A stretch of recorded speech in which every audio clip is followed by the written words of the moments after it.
Well, hi there, ladies and gentlemen. Welcome to an ICBA cast, a very special ICBA cast, because I finally got rid of that dead weight Chris Gardner. Just kidding, El Presidente. We love you. Chris is preparing to go away to New York City, the big city, so he's trying to wrap up some work. Wow. But I am joined today by Jas Johal, the member of the Legislative Assembly for Richmond-Queensborough. Phew, got it right. Critic for Jobs, Trades, and Technology. Jobs, Trades, and Technology. Familiar face to many of us who've been watching the news for years. Former reporter with Global TV. We're going to talk about a bunch of different things today. We're going to talk about mobility pricing, Trans Mountain, coffee. Jas was a former Asian bureau chief, correct? So yes. I may ask you about North Korea. Be prepared. That was my beat at one time, yeah. Well, this is good. I'm going to ask you about the big summit and how close he was to that Nobel Prize, and it slipped out of Donald Trump's hands. But you're watching the ICBA cast. I'm Jordan Bateman, Director of Communications for the Independent Contractors and Businesses Association. For 42 years, we've been the voice of BC's construction and responsible resource development industries. We are relentless. We are passionate advocates for free enterprise.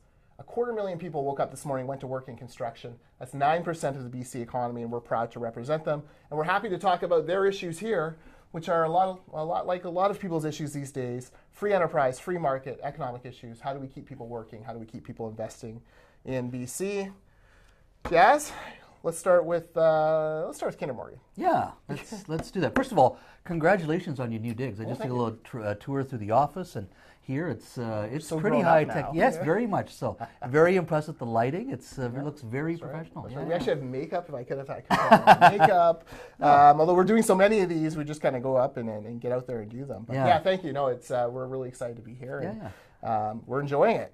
So, Kinder Morgan, we are 1 week away. Today is the 24th as we take this. The 31st, of course, is the deadline.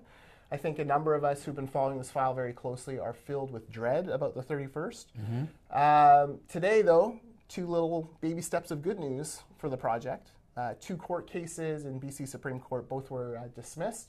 One was brought by the Squamish First Nation, claiming there wasn't adequate consultation with First Nations.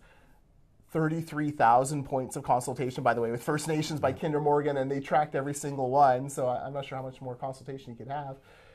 And the second one, the City of Vancouver, claiming that BC should not have been able to issue environmental permits. That was thrown out as well. So 2 pretty significant court wins. Well, I think, first of all, those 2 wins that you've touched on really reflect the trend that's been there from the courts over the last few years. What's concerning, and I know there's legitimate issues where they have to go to court, I understand that. The challenge we have is here's a company in good faith that has gone through the regulatory process, went through all the hoops. There were conditions that they have to meet, which they say that they would. Mm-hmm. And when a company does that in good faith, when they come out on the other side, that should be it. Yeah. And that's what Canada is about, and that's what British Columbia and Alberta are about. You know, at the end of the day, we're about rules, laws, and processes. That's what differentiates us between the rest of the world. We're a G7 country, but we're acting like a tin pot dictatorship. And that's the challenge, right? Yeah. And so when a company looks at this, and having sat in some of these boardrooms in these energy companies over the last, prior to getting into politics, is they're going to look at what have we put in, the billions that we've put in, what's the chance of us getting out on the other side? Mm-hmm. And they'll make some very tough decisions based on what's important for their shareholders. You know, you can't expect companies, even energy companies, to continue this fight. This is about political will. This is about, at the end of the day, whether or not companies can go into these processes and say, if we come in good faith and do what you're asking us to do, we should, on the other side, be able to move forward. If we shouldn't move forward, whether it's in environmental conditions, First Nations, or many other issues, so be it. Yeah. But these companies all want surety.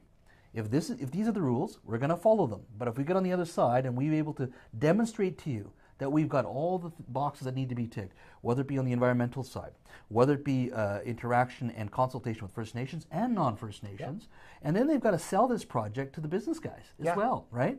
And all this that's happening now in regards to the challenges that have been there, the noise that's been in and around the project. There are many other places to invest in this world. That's true. And capital is mobile, and it moves quickly. And this is what I'm mostly concerned about, is a reputational hit that this province and this country is taking right now. Yeah. And that's the scary part. Yeah, and for the NDP to do what they're doing, is it to placate their environmental wing? Well, I'm not sure what the process is. It's simply because the courts have already decided. The environmental processes that these companies have had to go through they've already gone through them.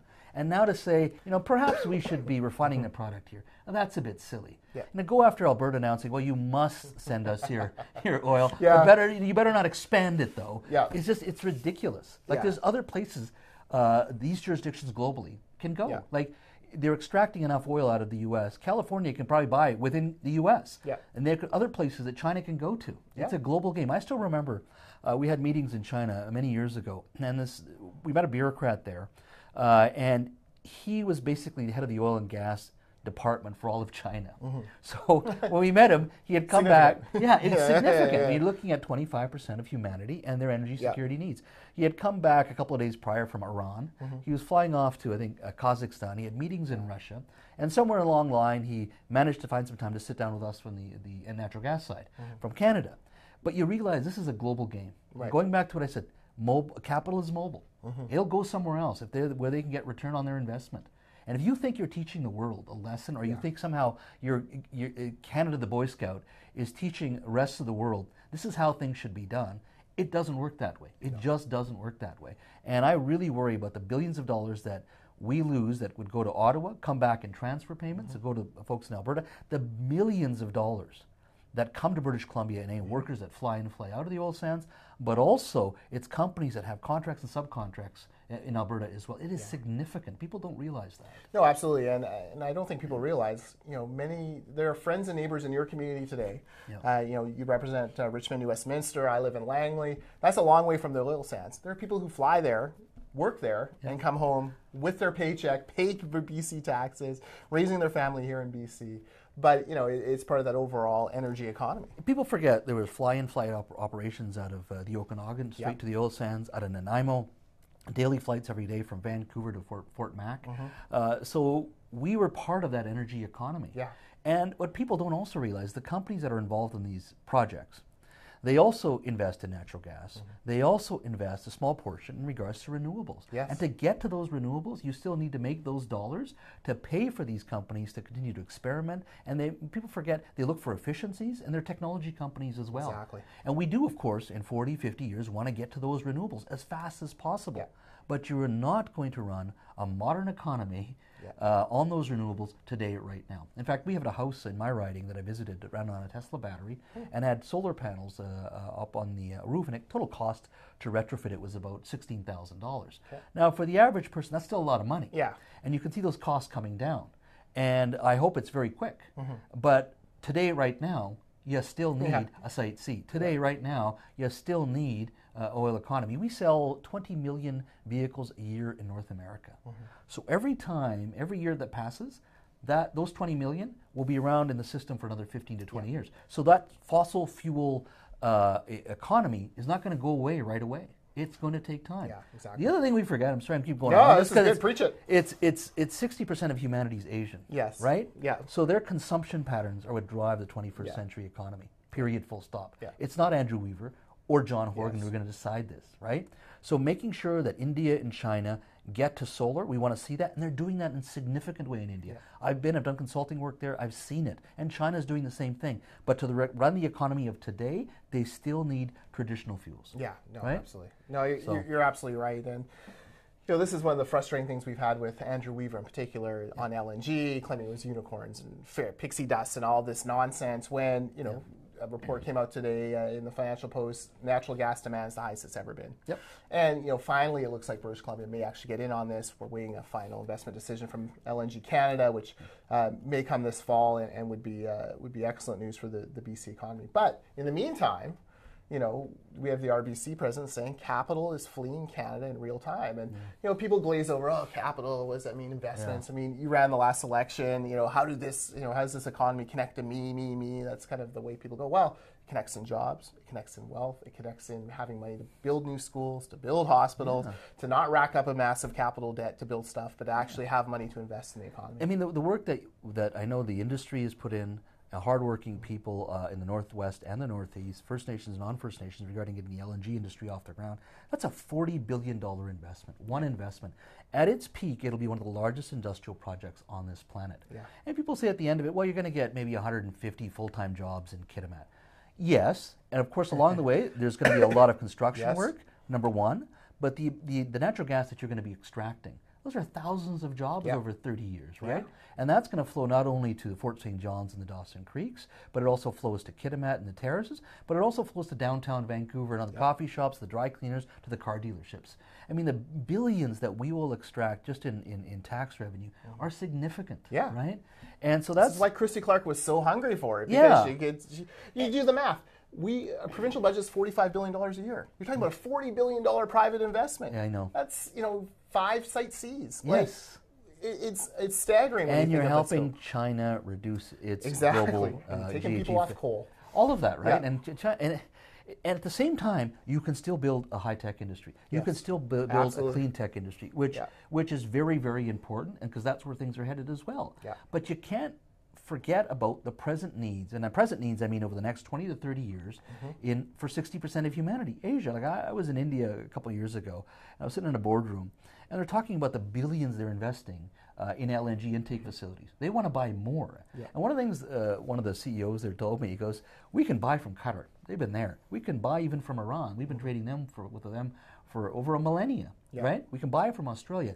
But 5% of our portfolio, we want to come from North America. We would love to buy from BC. You know why? Because you've got the surety of law. Yeah. You're a G7 country. When you promise something, it gets delivered. That's important for us. Yeah. And there's a value to that.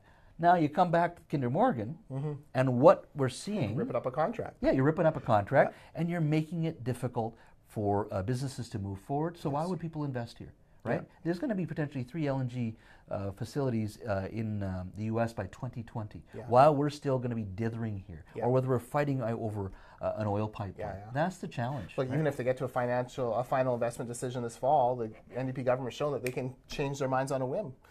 That and the other thing we haven't talked about, and you brought up the issue about the RBC report. The clear and present danger, I believe, beyond everything else we're talking about, are the tax cuts that Donald Trump and the Republicans have introduced to the United States. This is a full-on war for corporate head offices and global talent, right? It's not going to impact us today or tomorrow, but you give it a year or two. Even here in, if you're in Langley, if you're in Abbotsford, if you're going to set up a business, it actually makes more sense at this point, judging by what you're seeing with John Horgan and company. And then you look at the taxes in the United States and dropping significantly. No carbon tax. No carbon taxes. Well, plus the significant taxes on individual personal income tax and on the corporate tax side. Why wouldn't you set up across the border, right? Yeah, I was talking to a mid-level to high-range Surrey businessman. Yeah. Prominent company, has done great work in Surrey, the kind of people we want to invest in Canada over and over again. Yeah. He's legitimately thinking about moving to Bellingham and working out of there because the savings are that significant. That is scary. And we don't have to match what Trump's doing because I think some of those taxes will eventually move upward because I don't think you can run that government with the level of tax cut that you're seeing. But at the same time, it is competitive out there, and we've got to make sure we remain competitive. I have no problem personally with the carbon tax. I think we should put a price on carbon. I think global warming is a real issue. We need to deal with it, but it has to be done within the context of a global economy and within the context of Washington State, Oregon, Idaho, and even California, right? And what they're doing over there. And the funny thing is, the NDP kind of agree with that. I mean, they're protecting in their tax deal that they've offered to LNG Canada. They're essentially protecting them from future carbon tax increases. Yeah, and and I'm sure more information will come out in regards to that deal. So when you look at that, the question you got to ask yourself is, okay, if you want to do that, that's fine. A mining executive is going to look at that and go, okay, so what about us?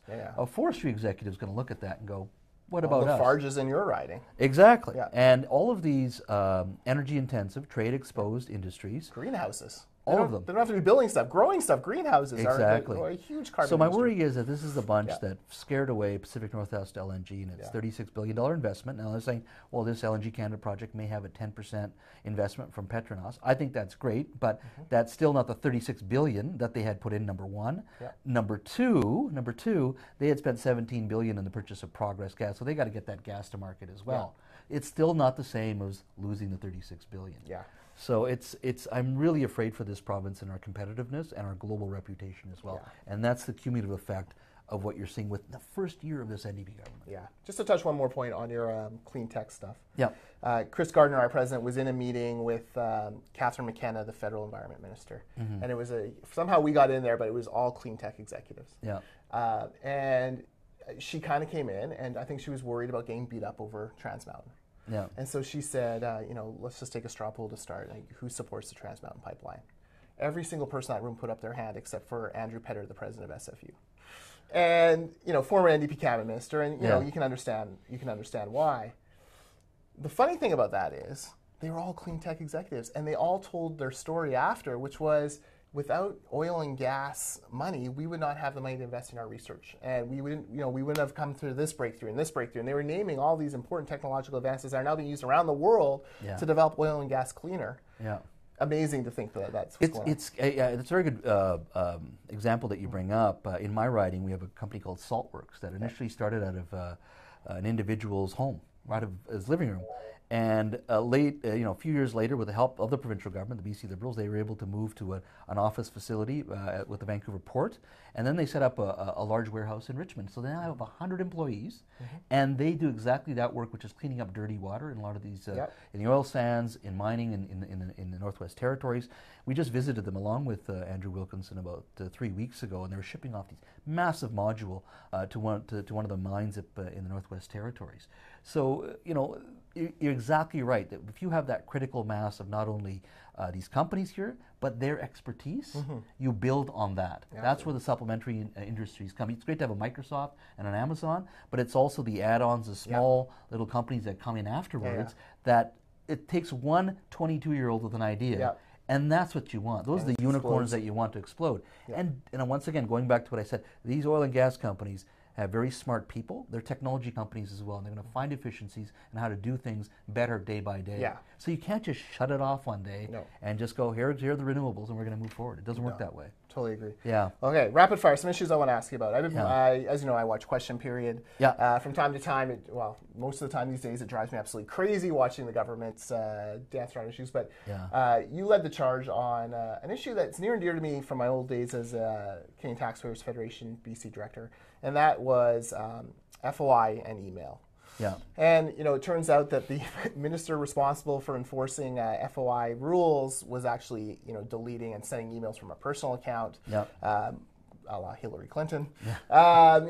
We found out another minister, either no work got done for an entire month, or she was deleting these emails, or they weren't being cataloged properly. Yeah. Look, I love FOI. I was critical to BC Liberals when they were in power over the handling of some of their FOIs, of my FOIs, I wouldn't get stuff back on. Yeah. But, the NDP, I can tell you, we're lockstep with me those days. Like, we got to do better. We will do better. This is an important priority. It's the people's information, the taxpayers' information, not government's information. Yeah. What the hell happened? How did we go from that to this? It's called the difference between being in opposition and governing. Yeah. Right, number one. But as you said, when you're that righteous, self-righteous, and sanctimonious, you better be living up to a higher standard. The fact that the advanced education minister, in one full month, when we FOI'd her emails, not one thing came up. It's so bizarre. That's an issue with a multi-billion-dollar ministry. And the minister responsible, Minister of Citizen Services, Ginny Sims, here's another issue where she was moving emails from her private email to her work email, back to her private email. She goes, well, they're just news and social media kind of posts, which is transitory, right? Essentially what you have there, in my personal opinion, is a social justice warrior who is now handed a ministry that it requires technical know-how and comfort, which I don't think she's there. No.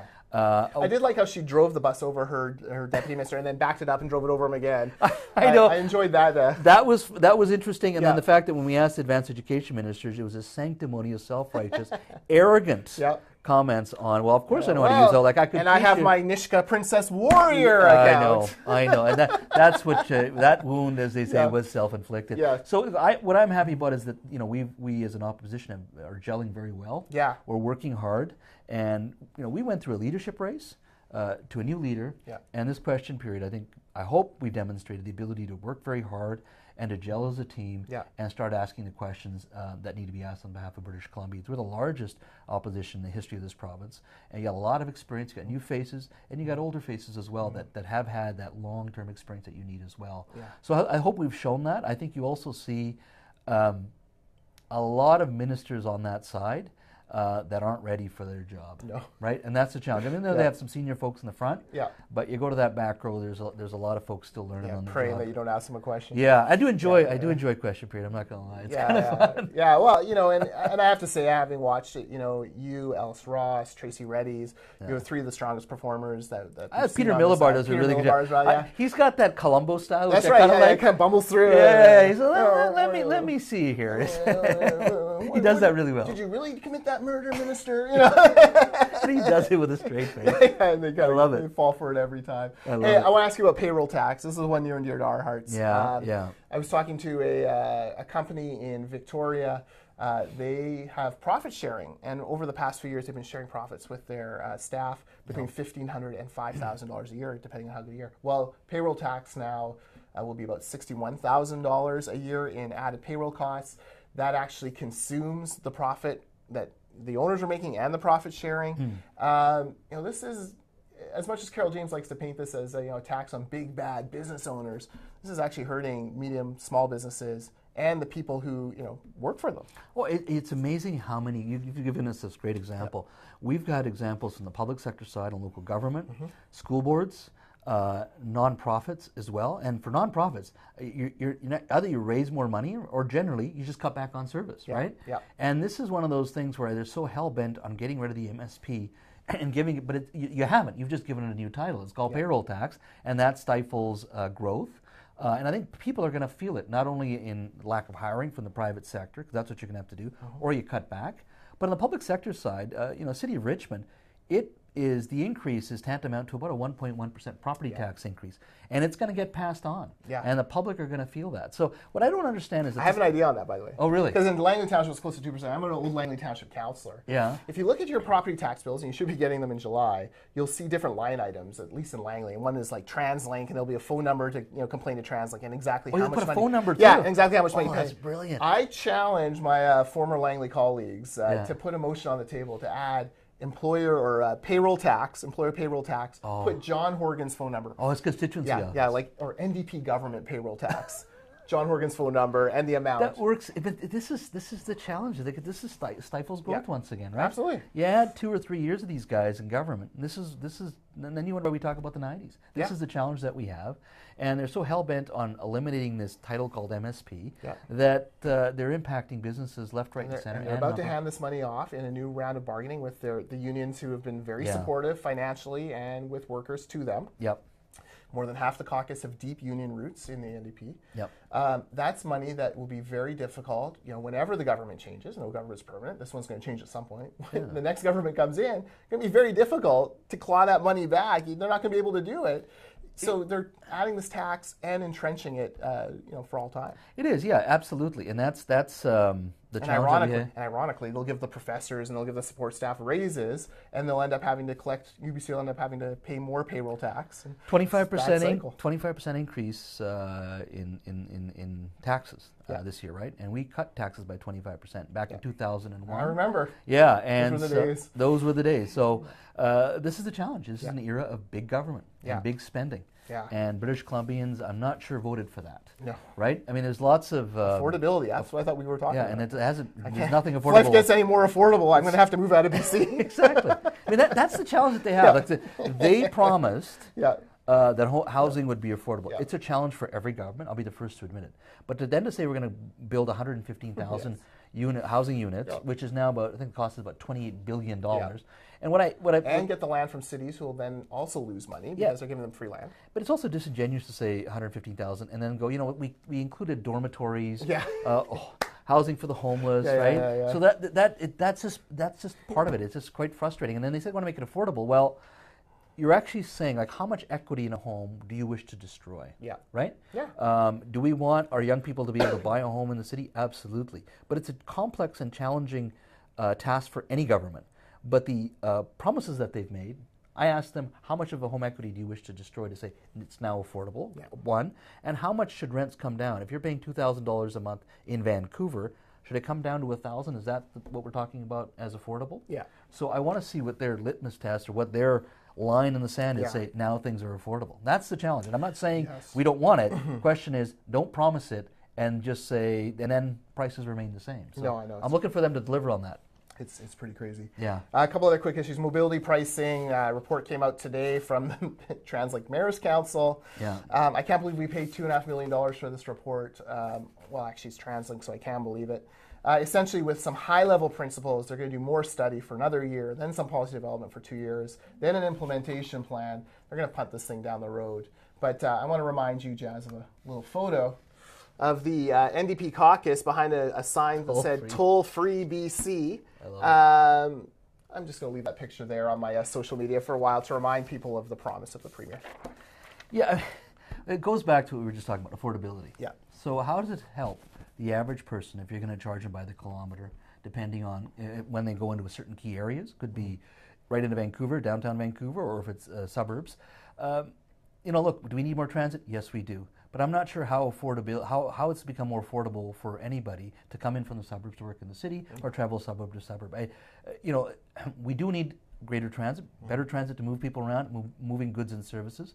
But if you're operating a service where you're moving goods and services from the port, what are you going to get hit with? How does that help you?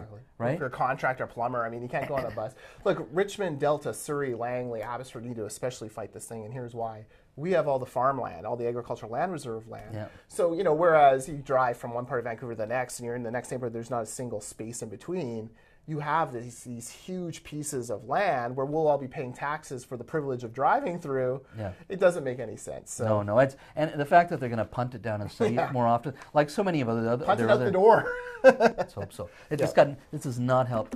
In regards to affordability, this does not help the average person and average family. No, absolutely not. And when they spin it, folks, and say, well, we're going to use it to cut gas taxes, just remember the whole purpose of this exercise is to get $250 million a year more into TransLink, not less. This is not revenue neutral, not even close. It's about that. Okay, North Korea, Donald Trump pulled out today. I got to North Korea. North Korea, it seems like... the other socialist government. I thought we were just talking about the NDP. The other backwards government that loves dictatorship. They were so close. It seemed like it was going to happen, and then the Nobel Peace Prize snatched out of Donald Trump's hands. I never thought. I was very skeptical that it was going to happen, and I'll tell you why. And I've reported from Korea, South Korea, 3 or 4 times. I was a journalist. That was my Have you been in that little hut in the DMZ? I've been there. Yeah. I've taken pictures of the guards taking pictures of me as a I've been in the hut. That's so cool. Yeah, it is an amazing. Freaky but cool. It's an amazing place to visit. Yeah. Absolutely. The challenge at its core is that the regime in North Korea, the minute you open up talks or the conversation in and around a united Korea, the entire regime and those within it become irrelevant. Because you join Korea, all of them with their fancy titles, their lifestyle, will never be the same. Yeah. So that entire regime in North Korea is a giant extortion racket. You fire off a rocket once in a while in South Korea to get everybody riled up. You collect a bit of money behind the scenes. They sell a lot of things, from currency, moving currency around to drugs.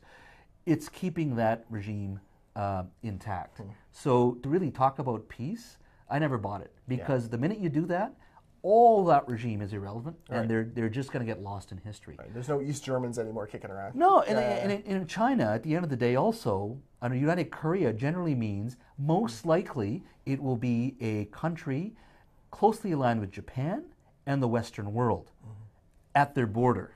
Right? They really don't want that. No. So I'm not saying peace can't come, and I hope it does one day, but it's a challenge.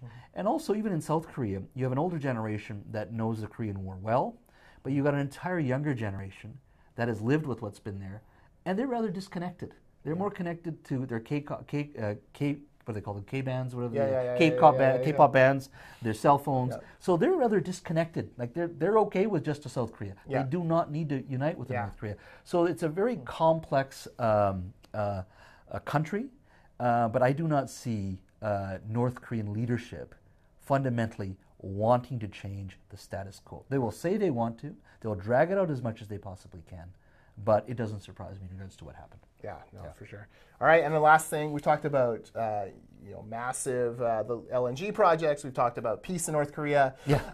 But one thing about lawmaking, and I know you're a first-year MLA, and sometimes it's easy to get sidetracked on everyone else's issues. What I like, Jas, is that you've brought forward a piece of legislation around Keurig coffee pods. Yes. That will make a difference to the environment. So tell me about that and where it's at. I got a call a while back from Canterbury Coffee, which residents of British Columbia would know very well. They've, along with many other coffee companies, are very aware of the damage that these single-use coffee pods have on the environment. 1.5 billion of them end up in landfills every single year. That's just from newsrooms. That's true, actually. We drink about 6 million cups of coffee a year in this country, so 1.5 billion of those are the which we call the Keurig cups, but those single-use coffee pod cups, right? You can recycle them, or companies are getting to the point where you can recycle them. Keurig will be fully recyclable by 2020, which means you got to empty the grounds, throw it out. It's work. Most people won't do that. You hope they would, but they won't. So Canterbury, along with there's another company in Surrey, is getting there this fall. Canterbury is already there. There's companies back east. They have the single-use coffee pods. You put it in, it does its thing, but it's fully compostable. Done and done. Wow. And the challenge here now is... throw it in your green bin and your... Now the challenge is the incinerators that we have here, one of them can't take it, and the new one in Surrey can. So it's really about technology. So the private members bill that I brought in was saying in 4 years, we want it that we only sell compostable coffee pods in British Columbia. Now that actually shook up those in the single-use coffee pod business. I actually had talked to a CEO of a very well-known company not too long ago because they're telling me that they're going to be fully recyclable. And look, the challenge we have is British Columbia has one set of rules for recycling, Alberta will have another, Toronto would have another. So we do need it to be uniform. But to me, it's about political will, right? So if we are very focused on getting this done, it can be done. You see in Vancouver with the Restaurant Association not wanting to offer plastic straws now. That's the right way to go, right? Single-use plastic products should be banned, and we're going to get there slowly. But this is one of those issues where, as an MLA, I was very proud of that. You can at least bring forward a private member's bill that does recognize that.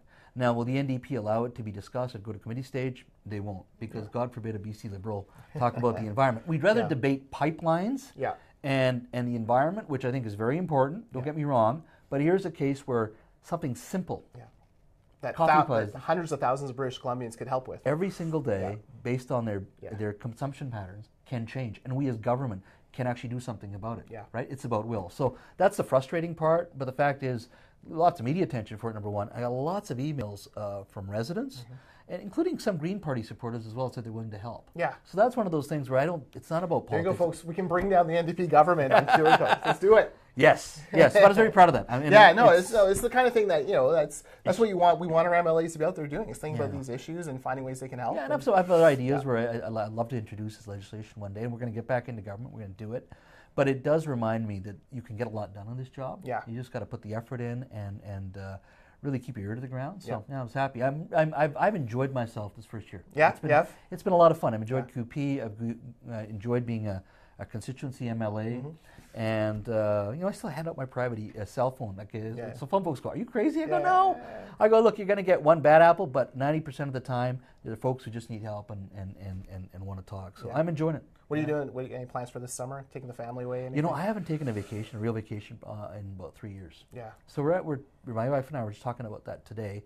We want the little guy, obviously born here in Vancouver, moved to India and China, but he hasn't seen enough of British Columbia.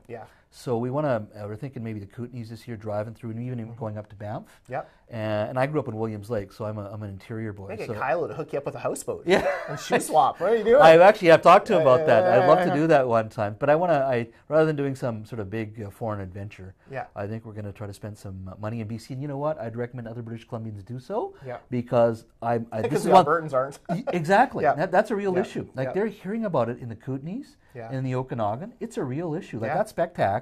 A lot of these townhouse and condo complexes that were to be built, they may not now. Literally $500 million to $1 billion in new construction could just be put on hold because of our fight with Alberta and the spec tax. And tourists who have called up hoteliers in many parts of our province saying, you guys are not being good Canadians, we're not going to vacation in your province. So that's one thing I'd recommend for all of you ICBA supporters.